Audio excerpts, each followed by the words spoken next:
nun RTI Media. నమస్కారం వార్తలకు స్వాగతం. ముందుగా ముఖ్యాంశాలు.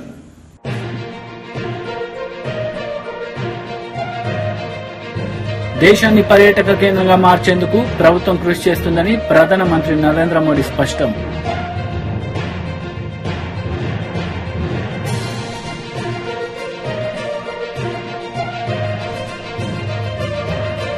జ్యోతిని వెలిగించి గ్లోబల్ ఇన్వెస్టర్ సమ్మిట్ ను ప్రారంభించిన సీఎం జగన్మోహన్ రెడ్డి.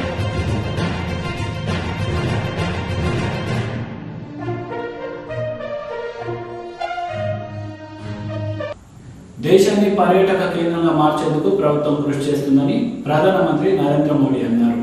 గత కొన్ని బడ్జెట్లలో ఈ అంశంపై దృష్టి సారించినట్లు ప్రధాని పేర్కొన్నారు. పోస్ట్ బడ్జెట్ వెబినార్లో ఈ ఉదయం ప్రధాని ప్రసంగించారు. प्रमोशन के लिए हम और क्या क्या नए तरीके अपना सकते हैं, इन सारे सवालों का जवाब आपको भविष्य का रोड मैप बनाने में बहुत मदद करेगा.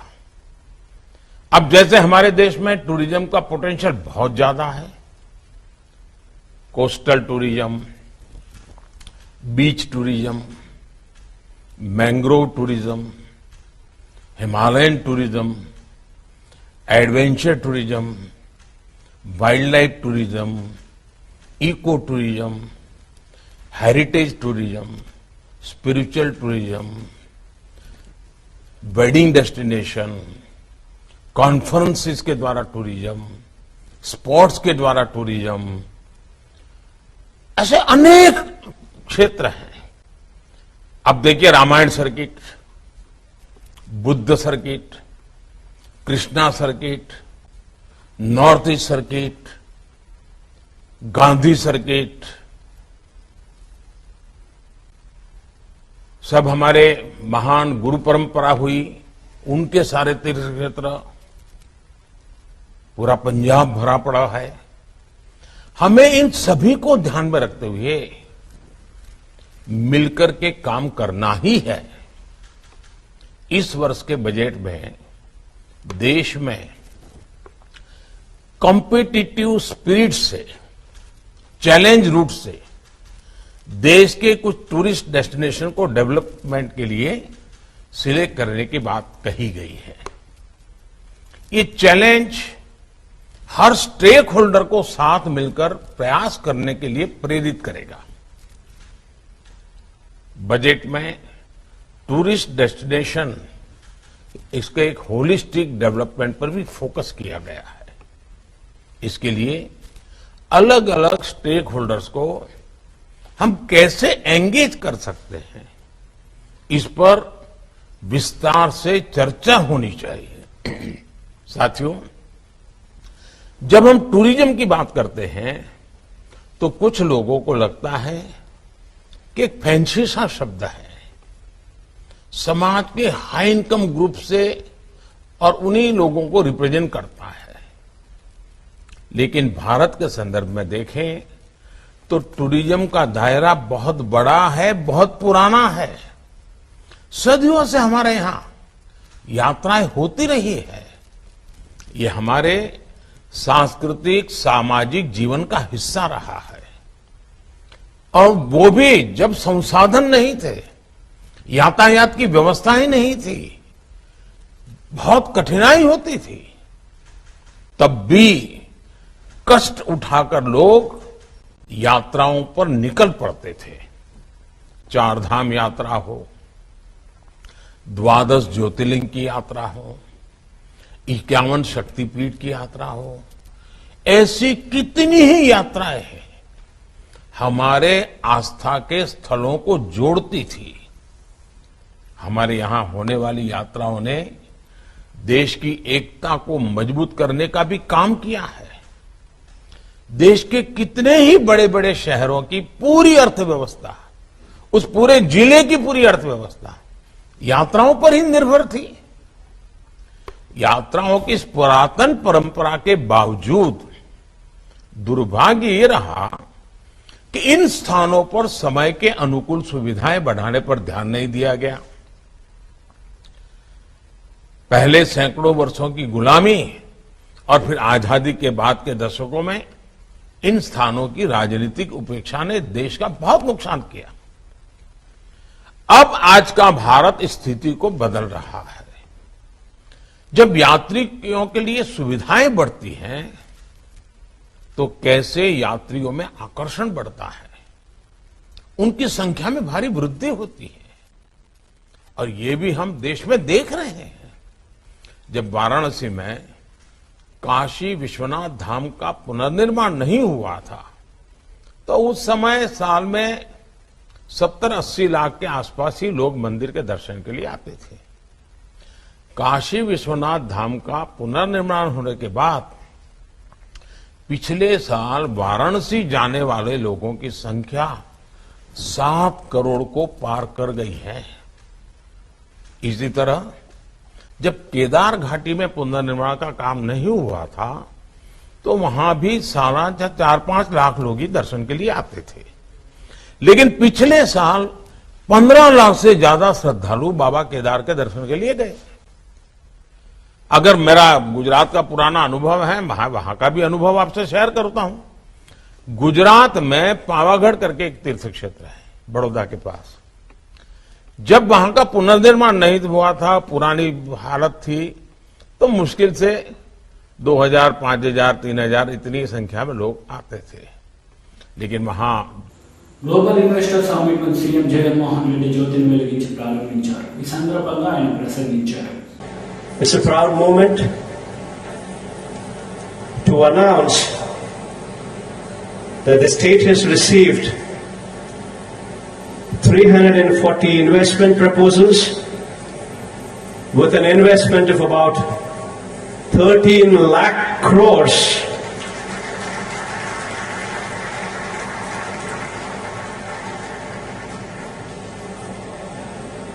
Providing employment to almost 6 lakh people across 20 sectors distributed all along the state. As of today, post my speech, we are going to execute 92 MOUs with an investment of about 11.85 lakh crores, giving employment to almost 4 lakh people. The remaining 248 MOUs will be executed tomorrow, i.e. 4th March 2023, with an investment of about 1.15 lakh crores and an employment to almost 2 lakh people. Marquee investments such as Reliance Group, Adani Group, Aditya Birla Group, Renew Power, Arvindo Group, Daikin, NTPC, IOCL, Jindal Group, Mondelez, Parley for the Oceans, Shree Cements, Wellspun, to name a few, shall be setting up their businesses and expanding their businesses in Andhra Pradesh. And I take this opportunity to thank them personally. Bodhan Congress నాయకుడు నరేంద్ర మోడీ దిష్టిబొమ్మ దహనం చేశారు. Cylinder రేట్లు తగ్గించాలని అంబేద్కర్ చౌరస్తా వద్ద నిరసన చేపట్టారు. ఈ సందర్భంగా కాంగ్రెస్ పార్టీ నాయకులు మాట్లాడారు. బోధన్ కాంగ్రెస్ నాయకులు నరేంద్ర మోడీ దిష్టిబొమ్మ దహనం చేశారు. సిలిండర్ రేట్లు తగ్గించాలని అంబేద్కర్ చౌరస్తా వద్ద నిరసన చేపట్టారు. ఈ సందర్భంగా కాంగ్రెస్ పార్టీ నాయకులు మాట్లాడారు.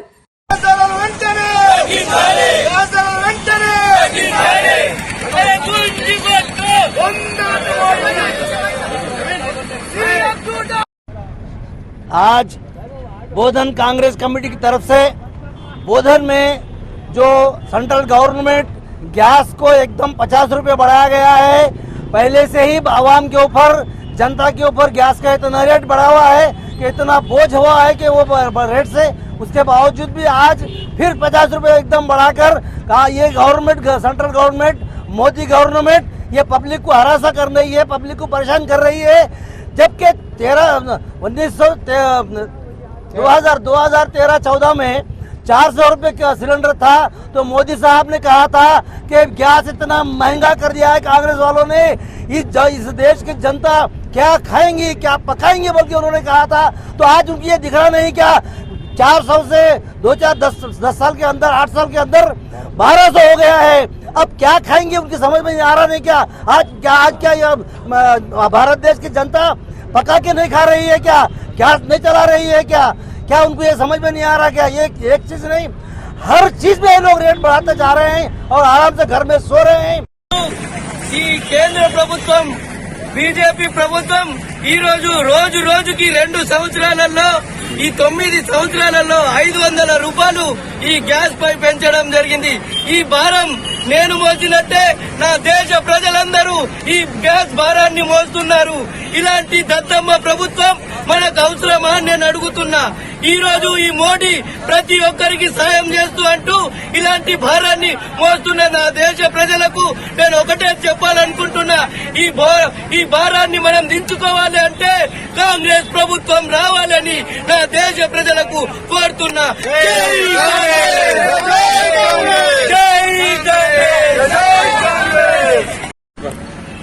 ఈ రోజు కేంద్ర ప్రభుత్వము సామాన్య ప్రజల నడ్డి విరుస్తూ గ్యాస్ రేట్లను విపరీతంగా పెంచుకుంటూ వస్తా ఉన్నది। నిత్యావసర వస్తువు అయినటువంటి గ్యాస్ ఈ రోజు 13లో కాంగ్రెస్ ప్రభుత్వం ఉన్నప్పుడు 400 ఉన్నప్పుడే ఎంతో కక్కలు పెట్టిన ఈ బీజేపీ వాళ్ళు ఈ రోజు ఈ గత 7-8 సంవత్సరాలలో రెండింతలు పెంచి ఈ రోజు 1200కు చేరువ తీసుకురావడం సిగ్గుచేటు। ఏదైతే సామాన్యులకు అందుబాటులో ఉండి నిత్యావసరం రోజు వాడే గ్యాస్ ని ఈ విధంగా పెంచుకుంటూ పోతే ఏదైతే సామాన్య ప్రజలు ఎంతో ఇబ్బందులకు గురి అవుతా ఉన్నారు। వంటలు ఈ రోజు ఇంతకు ముందు కట్టెల మీద చేసుకున్న వాళ్ళు గ్యాస్ రేట్లు తక్కువ ఉన్నాయని కాంగ్రెస్ ప్రభుత్వంలో సిలిండర్ పంపిణీ అదంతా చేసినందుకు అందరు ప్రజలు కూడా ఈ రోజు గ్యాస్ ను వినియోగిస్తా ఉన్నారు। అటువంటి గ్యాస్ ను ఈ రోజు ఈ రేట్ల మూలంగా మళ్ళా వినియోగించకుండా మళ్ళా కట్టెలకు పోయే పరిస్థితిని ఈ ప్రభుత్వం తీసుకొస్తా ఉన్నది। కాబట్టి దీనికి నిరసనగా ఈ రోజు కాంగ్రెస్ ప్రభుత్వము అన్ని చోట్ల కూడా నిరసనలు చేపట్టడం జరిగింది। అలాగే మా బోధన్ ప్రాంతంలో కూడా మా బోధన్ కాంగ్రెస్ మరియు మండల ప్రజల తరఫున ఈ రోజు ఈ నిరసన కార్యక్రమం చేపడతా ఉన్నాము। కాబట్టి ఇప్పటికైనా బుద్ధి తెచ్చుకొని సామాన్యులకు అందుబాటులో ఉండే విధంగా గ్యాస్ రేట్లను వెంటనే తగ్గించాలని కాంగ్రెస్ పక్షాన్ని డిమాండ్ చేస్తా ఉన్నాం। దేశ రాజధాని న్యూఢిల్లీ వేదికగా క్యాడ్ విదేశాంగ మంత్రులు సమావేశం ప్రారంభమైంది। విదేశాంగ మంత్రి జయశంకర్ అధ్యక్షతన వహిస్తున్న ఈ సమావేశంలో అమెరికా, ఆస్ట్రేలియా, జపాన్ల విదేశాంగ మంత్రులు పాల్గొంటున్నారు। Initiative, so the standard operating procedures for that. I was personally happy that there was a stronger expression of support from all of us collectively to the reform of the UN when it comes to sustainable development goals, which all of us are committed to. We believe that they should be pursued comprehensively, not cherry-picked for political convenience. We will be doing a maritime security working group very shortly in Washington, and we discussed, among other things, one of the outcomes we agreed on was that the listings of terrorists, the counter-terrorism side listings should not be politicized. BJP Telangana రాష్ట్ర అధ్యక్షుడు Bandi Sanjay media సమావేశం నిర్వహించారు। ఈ సందర్భంగా పలు అంశాలపై ఆయన మాట్లాడారు। నిర్మల్లో ఒక ఫాల్తిగాడు అమ్మాయిని ఒక చిన్న పసిపాపని రేపు చేసే ప్రయత్నం చేస్తే అయ్యో మాట్లాడాడు, వాళ్ళకి పెట్టు అత్యాచారంతో మాట్లాడాడు। మహిళల మీద పూర్తి స్థాయిలో అత్యాచారం, పూటకు అత్యాచారం, గంటకు అత్యాచారం, పూటకు లైంగిక వేధింపులు జరుగుతున్నాయి, రోజుకు హత్య జరుగుతున్నాయి। ఎన్సీఆర్బీ రిపోర్ట్ ఏం చెప్తుంది వాళ్ళ తెలంగాణ రాష్ట్రంలో? తెలంగాణ రాష్ట్రం ఇంటెలిజెన్స్ రిపోర్ట్ చెప్తున్నది ఈ సంవత్సరం 17% అత్యాచారాలు జరిగినాయి, క్రైమ్ రేట్ పెరిగింది 17%। ఒక్కసారి ఇంత అత్యాచారం జరుగుతున్నాయి, ఇంత జరుగుతుంది, దేని మీద రాష్ట్ర ముఖ్యమంత్రి కనీసం రివ్యూ చేయాలి, ఒక సమీక్ష, ఒక మీటింగ్ పెట్టు, ఇక ఊమంటే ఎవడమని చూడదు। ఏమనుకోమంటారు కదా ఉన్నాడు అన్నాడు అసలు గ్యారెంటీ లేదు. ముఖ్యమంత్రి ఏమంటాడు? ముఖ్యమంత్రి కుటుంబమంటాడు. ఇక ముఖ్యమంత్రి కొడుకంటే ట్విట్టర్ తిరిగి కన్నక బాగా చిన్న సంఘటన, ప్రీతి హత్య చిన్న సంఘటన అన్నాడు. ప్రీతి హత్య చిన్న సంఘటన అన్నాడు. ట్విట్టర్ తిరిగి నా పేరు ఏది కొడిచి భయపడ్డాడు, ఆడపడికొచ్చింది కదా. బండి సంజయ్ కేసీఆర్ కొడుకు పేరు చేయద్దట, అంటే బీజేపీకి ఎంత భయమైన. ప్రీతి హత్య పక్క. ఇలా మహిళల గురించి మహిళ కనీసం తెలంగాణ రాష్ట్రంలో మహిళలకు రక్షణ లేకుండా పోయింది. అత్యాచారాలకు కేరా పడ్డర్స్ గా మారింది. ఎవరైనా హత్య చేయాలనుకుంటే, అత్యాచారం చేయాలనుకుంటే హత్యలు చేసినోడు, అత్యాచారాలు చేసినోడు ఎవరంటే అయితే బీఆర్ఎస్ పార్టీ నాయకులన్నా అయితే ఎంఏ పార్టీ నాయకులన్నా. అనుకోకుండా వాడు అత్యాచారం చేస్తే, హత్య చేస్తే వాడు బీఆర్ఎస్ పార్టీ కనవకుంటే వాడు సేఫ్. లైసెన్స్ గుండాలకే వదిలిస్తున్నారు వాళ్ళు. ఇక ముఖ్యమంత్రి కళ్ళు వీకేస్తా, గుడ్లు వీకేస్తా, నువ్వు కనబడతా కదా వానికి. కళ్ళు వీకేస్తా, గుడ్లు వీకేస్తా పోయి యూపీ ఊరికి ఆ రాష్ట్రం ఈ రాష్ట్రం పోసుకుంటావు కదా. యూపీలో అత్యాచారం చేస్తాడు, ఇల్లు ఓడతాడు. మా ఇక్కడ రామరాజ్యం వస్తే, బీజేపీ రాజ్యం వస్తే పక్క అదే చేస్తారు. మళ్ళీ చెప్తున్నా, ఎవడైతే మహిళలకు కన్నె చూస్తాడో, అత్యాచారం చేసినా, హత్యలు చేసినా, ఏ విధంగా టార్చర్ చేస్తే, ప్రయత్నం చేస్తే తప్పకుండా వాడి ఆస్తి పాస్తి మొత్తం ధ్వంసం చేస్తాం. చుక్కలు చూపడతాం వాడికి. పోసుకో, యూపీకును నీ రాష్ట్రాన్ని పోసుకో. ఉత్తరప్రదేశ్ లో గుండాలు, రౌడీ షీటర్స్ అందరూ కూడా జైల్లోకి వెళ్లి బెయిల్ వచ్చినా కూడా జైల్లోకి వెళ్లి బయటకు రావడానికి భయపడుతున్నారు. ఇక్కడ స్వేచ్ఛ తిరుగుతున్నారు. ఇన్ని అత్యాచారాలు జరిగినాయి. ఇంతవరకు ఏ ఒక్క నిందితులు శిక్ష వాళ్ళు ఇంతవరకు కూడా. ఒక్క నిందితులు ఈ 8 సంవత్సరాలు అత్యాచారం జరిగినాయి. ఒక్క నిందితులు శిక్ష వాళ్ళే. ఒక్కదాన్ని రివ్యూ చేయలే. ఒక్కదాన్ని ముఖ్యమంత్రి ఖండించలే. పోలీసు వాళ్ళు పట్టుకుంటాడు. పోలీసులు వేస్తారు, అస్త్రాలను కొట్టారు, నిందితులను కాపాడతారు. ఇది వ్యతిరేకమైన కొడతారు. కానీ సాత్వికమైన పిల్లాడి, ఇంటర్వ్యూ పిల్లాడు నిజంగా వాళ్ళ దోస్తులకు హ్యాట్స్ ఆఫ్. నిజంగా ఆ సాత్విక అనేటువంటి విద్యార్థి దోస్తులకు నిజంగా హ్యాట్స్ ఆఫ్.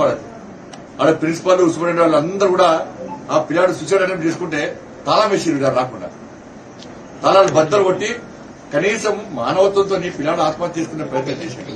మనం కాపాడాలని చెప్పి కనీసం ఫస్ట్ పిల్లాడు, ఇంటర్నెట్ పిల్లాడు కాపాడే ప్రయత్నం చేస్తున్నాడు. తోటి పిల్లలు పోయి, స్టూడెంట్స్ పోయి, వాళ్ళ దోస్తులు పోయి రోడ్డు మీద 2 వీలర్ తీసుకొచ్చుకోవాలి బట్లాడి ఇక అబ్బాయిని కాపాడే ప్రయత్నం చేసి డేరుగా మా చదువులు వాళ్ళు బేరిస్తాడు. వాళ్ళని బేరిస్తాడు. కాలేకే నేను వస్తాను. సాత్విక దోస్తులకు ఇట్లా కాలేజీ యజమాని బేరిచే పని చేస్తే నీ కాలేకేసి గల్ల గుంజి బయటకు గుంజేసి మా కాలేజీ పొట్టుకోవడం అమ్ముతారు. నీ కేసీఆర్ సపోర్ట్ ఇస్తారా, కేసీఆర్ కుటుంబాన్ని పార్ట్నర్షిప్ ఉందా, ఎవరికి అవసరం లేదు. సాత్విక్ దోస్తులు మళ్ళీ బెదిరించే ప్రయత్నిస్తున్నారు. వాళ్ళ కుటుంబ సభ్యులు నేను భరోసా ఇస్తున్నా. సాత్విక్ స్టూడెంట్స్ వాళ్ళ పిల్లలను ఇట్లా బెదిరించే ప్రయత్నం చేస్తే నీ కాలే కచ్చుకొని గుంజుకొస్తాం బయటకి. యువమోర్చా కార్యకర్తలు సిద్ధంగా ఉన్నారు. నేను విద్యార్థి పరిషత్ కార్యకర్తలు యుద్దం చేసినాడ. సంఘటన జరిగితే పిల్లలు వాళ్ళు తీసుకోతారు, పేరెంట్స్ తీసుకోతారు, వాళ్ళ చుట్టుపక్కల వాళ్ళు దొరికిపడతారు. అయిపోయింది. పోయిన ప్రాణాలు తిరిగేస్తారా? 5 లక్షలు 10 లక్షలు తీసుకొని వాళ్ళ మీద మాట పడుచుకోకొని న్యాయం ఏంది, అన్యాయం ఏంది, కోర్టులు మాయే, పోలీస్ స్టేషన్ మాయే, అన్ని మాయని చెప్పి మళ్ళీ బెదిరిస్తారు. మరి అత్యాచారాలకు అత్యంత కేటాపడ్డ మారింది భారతీయ జనతా పార్టీ కూడా. క్రియాశీలక సభ్యుడు సాంబమూర్తి కుటుంబానికి బీమా చెక్కును అందజేశారు జనసేన పిఎస్సి చైర్మన్ నాదెండ్ల మనోహర్. ఈ సందర్భంగా ఆయన మాట్లాడారు. తెలంగాణ పంపించారమ్మా 5 లక్షల రూపాయలు. మీ అందరం కూడా మీకు ఎప్పుడు అదే భరోసా నింపడానికి, అండగా నిలబడడానికి మీరు ధైర్యంగా ఉండండి. సరేనా? పార్టీ పరంగా ఎప్పుడు కూడా మీకు అందుబాటులో ఉంటాం. మీ కుటుంబానికి సాంబమూర్తి గారు చక్కటి కార్యక్రమాలు చేశారు గతంలో. 5 లక్షల రూపాయలు జాగ్రత్తగా మీరు ఉపయోగించుకుంటామా.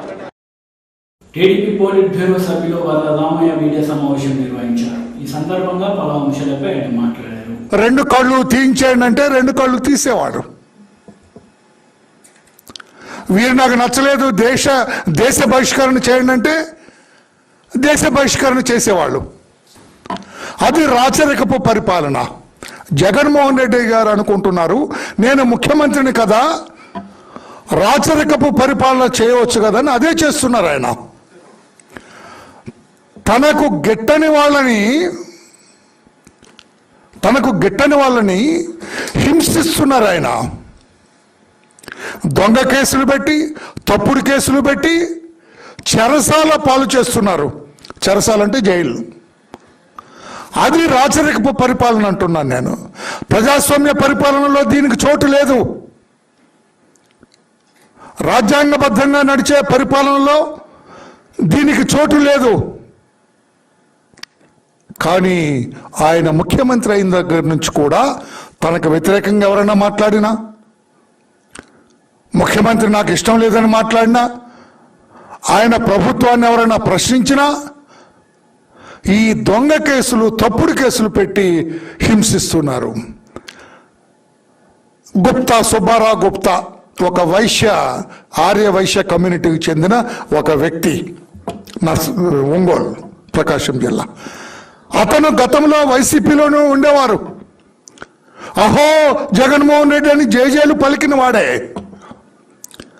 రాను రాను ఆ బాలినేని అక్కడ మినిస్టర్గా ఉన్నప్పుడు అతను అరాచక పరిపాలన చూచి జగన్మోహన్ రెడ్డి వత్తాసు పలకటం గమనించి అతను జగన్మోహన్ రెడ్డి గారికి కూడా వ్యతిరేకుడైపోయినాడు.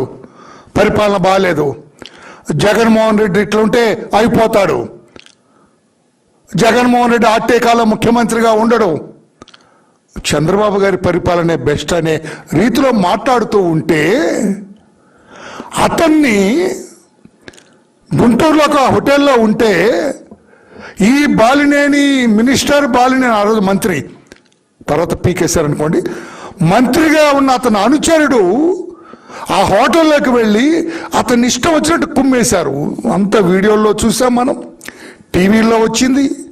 అతను స్టేట్మెంట్ ఇచ్చాడు. పోలీసులు ఆ కొట్టిన వాడిని హింసించారు, పాప వాడిని చావగొట్టారంట, చితకబాదారంటాం చూడు, చితకబాదారు ఆ వైశ్య కులానికి చెందిన ఆ సుబ్బారావు గుప్తాని, బాలినేని అనుచరులు. ఎందుకు? జగన్మోహన్ రెడ్డి గారి పరిపాలన సరిగా లేదు, చంద్రబాబు గారి పాలన బెస్ట్ అన్నందుకు. ఇష్టం లేదు. ఆ రోజు నుంచి కూడా అతను వెంటాడుతూ ఉంది ఈ ప్రభుత్వం. వార్తలు ముగించే ముందు ముఖ్యాంశాలు మరోసారి.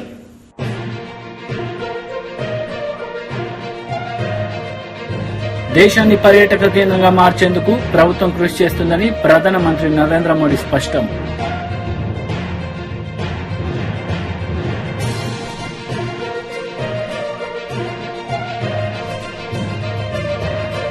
జ్యోతిని వెలిగించి గ్లోబల్ ఇన్వెస్టర్ సమ్మిట్ ను ప్రారంభించిన సీఎం జగన్మోహన్ రెడ్డి.